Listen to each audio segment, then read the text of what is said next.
गत किछि वीक्स रे आमे देखिछु बहुत एक्सीडेंट संख्या बढ़ी जाइछि पूरा नुआपड़ा जिल्ला रे।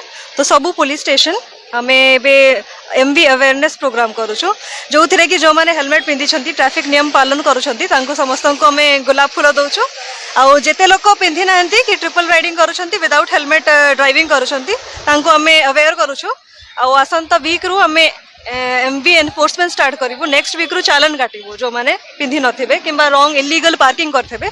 तो मोर अनुरोध अछि समस्त को दया करी हेलमेट पिंधंतु प्लस ये जो एनएच जाइछि 353 शॉप्स अछि सेटा को जाम करंतु नै जो सॉलिड लाइन अछि ता भीतर गाड़ी रखंतु टू व्हीलर्स मानको को स्पेशली विशेष कर किछि लोग आगे हमें देखु जे बहुत स्पीड रे गाड़ी चलते है उनको दुर्घटना होते अमानिया गाड़ी। जी जी जी सेटा भी हमें एमबी रोड डिपार्टमेंट संगरे स्पीड चालान काटिबो सेटा नेक्स्ट टाइम जॉइंट एनफोर्समेंट करिवो। ओडिसा रो स्वाद प्रतिटी ओडियन को पसंद मातृशक्ति मिक्स छतुआ सकाळु समय कम हेले खाइबाकू तो करि परिबेनी अणदेखा सेतिपई आपणक साथिरे अछि गहम मक्का काजू बादाम भଳି पुष्टिकर शस्ୟରେ प्रस्तुत सुस्वादु मातृशक्ति मिक्स छतुआ डिस्ट्रीब्यूटरशिप पई जोगाजोग करंतु। हमर नंबर हेउछि 9853033447।